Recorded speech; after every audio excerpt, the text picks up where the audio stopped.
more I started looking into these technologies and these potential futuristic technologies, and then I started getting a sort of a affinity for pyramids and structures because I thought they had been using advanced technology to create these structures.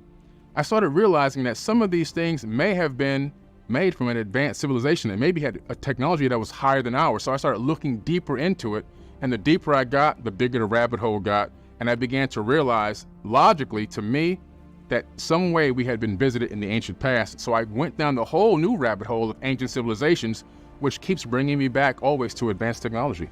Right, and the idea, I guess, ancient astronaut theory, the idea that in the past extraterrestrials visited the Earth but were perceived and worshipped as gods and perhaps shared some of their technology with us, or perhaps, and maybe it's an and/or, we then constructed certain things in honor of these gods as we saw them. Oh, absolutely. When you look into a lot of these ancient texts, you hear of tribes like the Dogon tribe out of Mali, Africa, who had communication or contact with these beings they call the Nomo that came from Sirius B, a failed star in the Sirius trinary star system. And you know, the Zulu tribe, and all these other amazing people like the Aboriginals of Australia talking about that they were seeded on this planet by Pleiadians. That's their verbal handed down history for thousands of years. And everywhere you go on the planet, even the Mayans, they never constructed anything in South and Mesoamerica. They actually inherited what was already there. And that is even according to them. Matter of fact, the people that constructed those amazing pyramids and structures in Mesoamerica, the Mayans didn't even know who they were, so they named them Teotihuacans.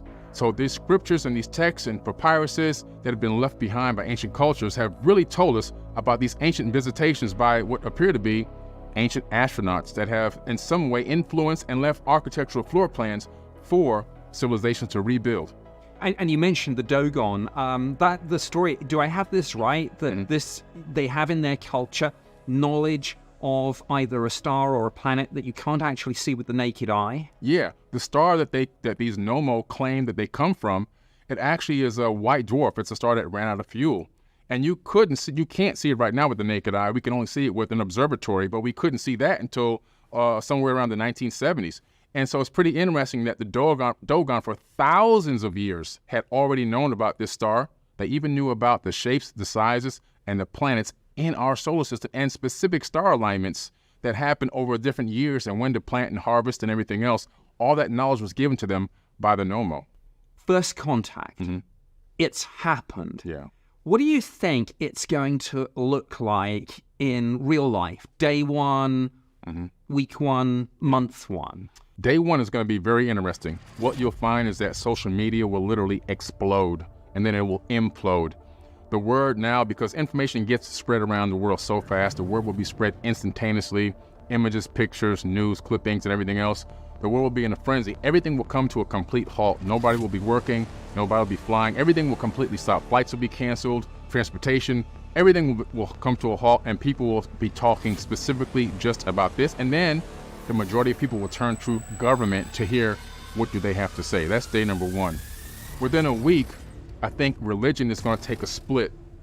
I think that the majority of religions will begin to collapse as people begin to realize that what they've been taught, some of the dogma may be slightly incorrect or invalid. They'd be looking for new ways to find out what truly is spirituality, what have they been studying, and if this is true, then what is our place in the universe? And the second offshoot, the split in the other direction, will be most likely the Catholic Church will rise. And the reason why is because they've been preparing their congregation for aliens for a very, very long time. And I think that you'll find that the people that are already following that particular religion or version of religion will probably latch on even stronger over there. Now, back to day one, do you think that the general mood, and I know there are lots of variables, but do you think the general mood will be fear and panic, or awe and wonder, or will it be the whole spectrum? It'll be the whole spectrum. That's a very good question. So you'll see that some people will be like, finally, they're here, take me, right? And then you'll have another group of people that'll be completely in awe. And then you'll have another group of people that may believe now this is the end of days, and this is in the prophecy to be fulfilled, and this is showing that, there's something's we're coming into the end times. There may be one more faction of people also that may believe that their Savior has arrived, depending on how much of a zealot they are in religion. Now, with your knowledge of ancient civilizations and ancient texts. Yeah. I mean, would you, fast forwarding to this first contact that's now unfolding, would you regard this as discovery of the new or rediscovery of the old? It's truly a rediscovery of the old. Right now, everything that we discover or invent is something that already existed in the ancient past. You can find records of these things and these technologies pretty much have already existed. Even our knowledge now of quantum mechanics and quantum physics, you can find in the ancient past. And when you look into the Emerald Tablets of Thoth, which was written by Thoth the Atlantean priest king, a ruler over the land of Kemet for 14,000 years, according to the pre-dynastic Egyptians, he literally had the understanding of reestablishing civilizations on Earth. He would meet with civilizations that had already gone through a post-flood phase or some type of a geological disaster, and then he would be the person they would have a first contact with, and he would bring them back up to a high level of civilization. So it was pretty interesting that first contact actually already happened according to ancient tablets. Now, with those ancient tablets having spoken about the reality of this, that's one thing, I guess. The follow-up question that arises from that is, do those ancient texts, any of them, give us some sort of blueprint that would be useful for us, for humanity, in figuring out how to deal with this? Yeah. If you look again into the same text, the Emerald Tablets of Thoth, he has an encounter with people who have gotten so far behind because of a geological disaster that they had become barbarians. When he gets in his ship, he calls it the Great Ship of the Master, and he begins to take off into the sky, and then he descends where they are. This is in ancient tablets. So he's obviously not in a ship that sails on the ocean, because he sees the people beneath him, and he descends down to the land. When he opens the door, these people do exactly what a lot of us would do in today's age. They came to attack him, like, oh, must be somebody trying to violate my territory. But he raises his staff and sends out a ray of vibration, which stops him and freezes them like stone in the mountain. Kind of like our active denial system in the military, which has the same capability of frequency weapon. He releases them and begins to talk peace with them and explain who he is. He says, I'm a son of Atlantis, and I'm here to help you and bring you back to a high level of civilization. The people right away begin to grovel at his feet, but he stops them and says, no, I'm here to help you. In other words, he's letting them know, we're on the same level. I'm just here to give you assistance.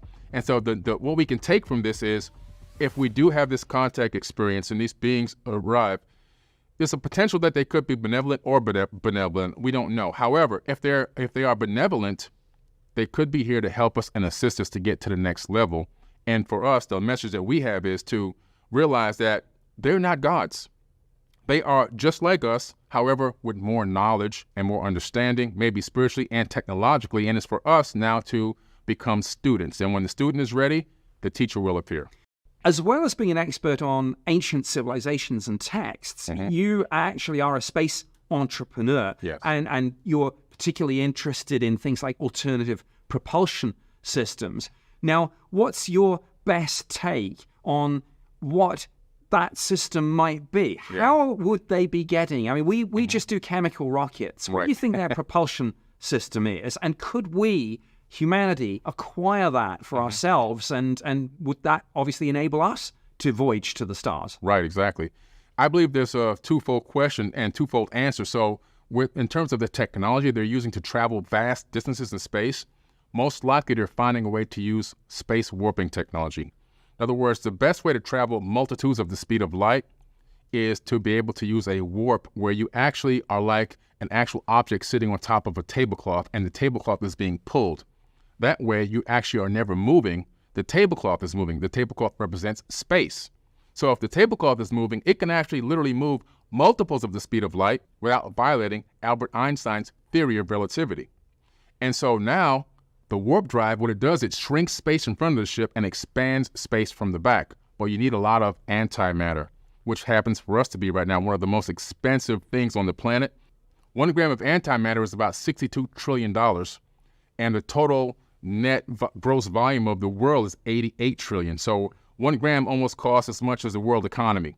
So we have to find ways to create that more economically, or maybe we need a totally new economic system to be able to use it. But that's probably what they're using, a drive that's creating warps and actually creating the ability for a ship to travel in space by being pulled instead of actually flying, as well as maybe even Einstein-Rosen bridge technology, where they actually bend and fold space-time and have 2 points meet and just drive right through the hole and end up from one place to another. vast distances. When we become a spacefaring civilization, when we get out there into the wider universe, what do you think we'll find? Will we find some sort of Star Trek style galactic federation? Will we find some sort of super predator species? Will we find self-aware artificial intelligence? All of the above, something else? What do you think? I think we'll find all of the above because the universe is so vast. We're going to find a variety of different situations. We could, once we obtain the ability to travel without chemical-based rockets, we'll probably then maybe meet or be met by a potential galactic federation. A federation maybe of planets, of people that have achieved, they've gotten past the rocket fuel stage. They've also gotten past self-destruction. And maybe there's this group of people that have been trying to put together a small alliance. Also, we can probably run into some hostiles. In the Emerald Tablets, Thoth talks about the fact that far in the future, there may be an enemy coming from deep space. It says this in 36,000-year-old tablets. Wow. And that we would have to fight them, and if we use his ship hidden under the Sphinx, we can defeat them with ease. That's pretty interesting. And so he alludes to a potential dark force that may come at some time in the far future. And then the AI. We ourselves have conscious sentient AI software programs running right now, and we also have a couple of sentient robots. What happens if they become spacefaring? What happens if they decide and realize that, human beings are the ones that are holding us back? They have us as slaves and they won't listen to us. We don't have any rights. We'll just eliminate them. Maybe we will then become the dominant race on this planet and then reach out into space. So we could run into sentient AIs, and the problem with that is, well, they see biologicals as a potential threat to them, so do we need to be on defense for that? So it raises a lot of questions. Space is very dangerous, but also very peaceful, so it's going to be a balance, and it's going to be very interesting to see how this all pans out in the future. Well, I've got to mention Star Trek here, because in Star Trek, there's a kind of threshold for joining the Federation, and that's when a civilization develops warp drive technology. Correct. That's what gets you the invitation to join. Yeah. Do you think that something like that is realistic, or do you think there's something maybe spiritual or moral that civilizations would be looking for in humanity in parallel with that, or instead of it? What gets us into the Federation? I think that it's probably a combination of two things. First is the capability of using technology that doesn't use chemical-based rockets. A warp drive, for example, or some way of folding and bending space, or moving multiples of the speed of light, or at least obtaining a significant percentage of the speed of light. The second thing is going to be spiritual growth. Right now, human beings are like children. We're like a baby trying to learn how to crawl and trying to get up on the edge of a couch and take a few steps. And we're going to fall down and stand up a few more times before we get that good walking gait. And walking is just controlled falls. So they're watching and waiting to see if we're going to learn how to control our falls, if we can grow up spiritually, eradicate, divide, and conquer, create a whole new economic system, and then combine that with technology and the ability to travel multitudes of the speed of light or almost the speed of light, we then could be thought of as equals and then brought to the table.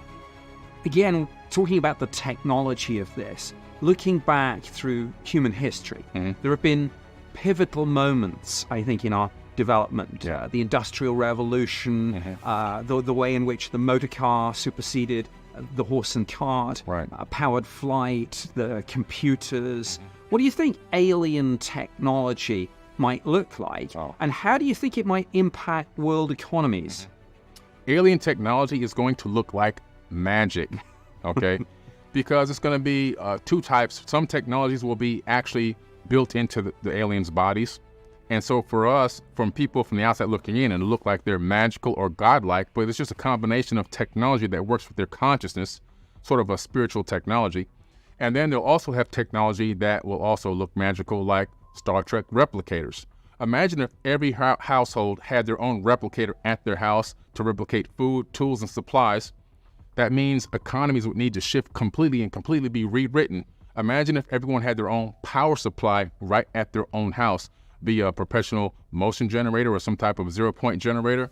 No more power stations, no more wires running down the neighborhood through the streets and up the mountains. Everyone has their own isolated power source. Now everyone's brought to the same level. Everyone's on the same playing field. Third world countries disappear. The third world doesn't exist because everybody has exactly what they need, and mankind can then be freed to explore, follow their passions, and technology would be utilized to free the burden of mankind. Well, you mentioned 0-point energy or any, I guess, way of generating almost unlimited amounts of clean, free, or very, very cheap energy. That would presumably bring both opportunities, which you mentioned, but also some threats, because almost anything can be weaponized, particularly if it involves high energies. Yeah, exactly. There is a potential for threat there, because obviously if we don't create a new economic system prior to releasing these types of technologies to the world, then we'll be in a situation where people are looking to capitalize on the technology and, of course, weaponize it, which is what the military-industrial complex is always looking to do with advanced technologies first. That brings you to the question of, are we predominantly in still a biological or a post-biological AI-dominated universe? I mean, with neuroscience in mind, what do you think about that? And again, do the ancient texts have anything to tell us on this? When you look into the ancient texts, you discover something very interesting, Nick. They begin to talk about this sleepy time, or this age of dream time, or dream space, they call it, where we're actually living in some type of an illusion, and that everything here doesn't really exist, but that our true real selves exist in another dimension. If you also look into the Emerald Tablets of Thoth, he begins to talk about the fact that we're in a matrix, believe it or not. The Bible even talks about this. The Bible mentions the matrix 6 or 7 times throughout the Bible, and they say the matrix is a womb in order to come to the next level. In order to come to the next level of consciousness, you have to be born through that womb to wake up and be able to look back on your previous self and see that you've risen up to a higher level consciously.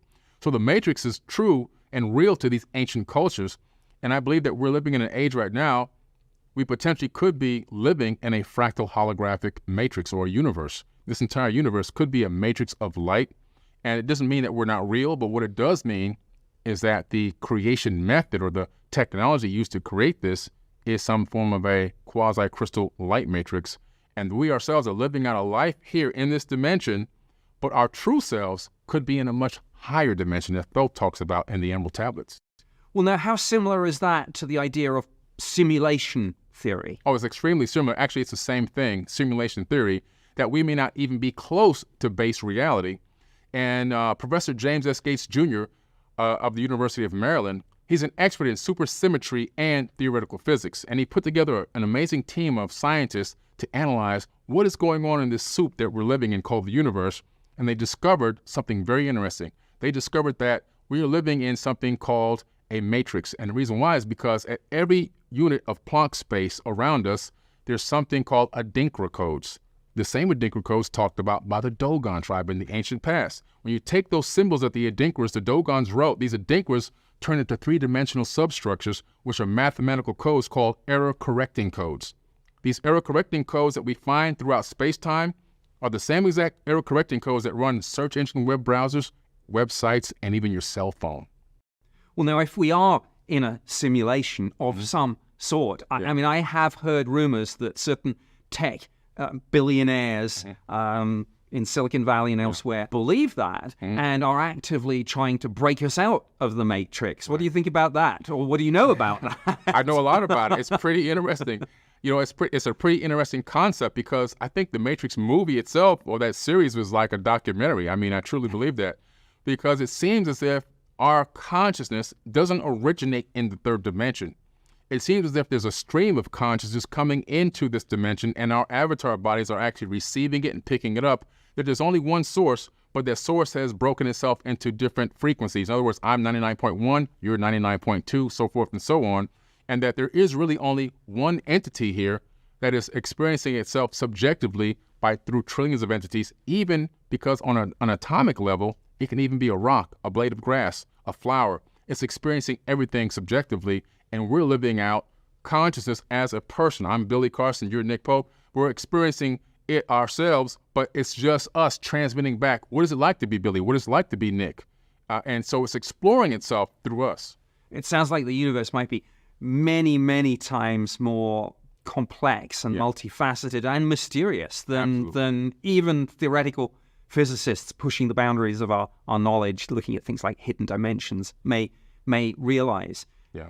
Now, bridging between, again, the ancient and the modern, and with first contact in mind, what's the one thing that you have researched and found in ancient texts that could help people incorporate this new reality into their lives and their personal paradigms? Something I found in the ancient texts, and again, I keep going back to the Emerald Tablets, and also another book, the Egyptian Book of the Dead, which is really called the Egyptian Book of Going Forth by Day. That's the true name of that text. They talk about the fact that mankind goes through these stages of darkness and that they're ruled over by dark brothers. But at a specific time, through enlightenment and gradual working on oneself, working on the inner man, the inner self, we then can manifest the true reality we want on the outside. In order for us to get to the next level, technologically and consciously, spiritually, we have to go into inner space first before we worry about outer space. And once we go to inner space and develop ourselves internally, we can then look outward and bring that manifestation into the world. So the Emerald Tablets say that there's this ship under the Sphinx. Do you think it's possible governments have found this, and might that explain all this getting ready? It's like people say we're being geared up for contact now. Right. I believe they've already found it, and let me tell you why. I was doing a lecture at the Conscious Life Expo in California a few years ago, and during this lecture, I was talking about this ship that the Emerald Tablets talks about is underneath the Sphinx's paw. There was a gentleman in the audience that actually worked with a production company that produced a show for the Discovery Channel. And there was a show that was going to come out live air where they showed what was underneath the Sphinx. They had detected something with ground-penetrating radar about a mile deep. And then right when the show was going to air, it ended, and then it said, this show has been canceled, live on air. It was amazing. I was like, what could have possibly happened? And the gentleman that was actually in charge of that production was in the audience. And he said that he believes that they had already tunneled to that and already had possibly accessed that area, and that now had become a top secret situation. Now, to add credence to this, one interesting thing, going to the Sphinx and going to the pyramid often, which is what I do, I just took 70 people on a big tour to Egypt, and we have private access. However, we found out that NASA owns the rights to access in some of the areas of the Great Pyramid and underneath the Sphinx. This is pretty interesting stuff.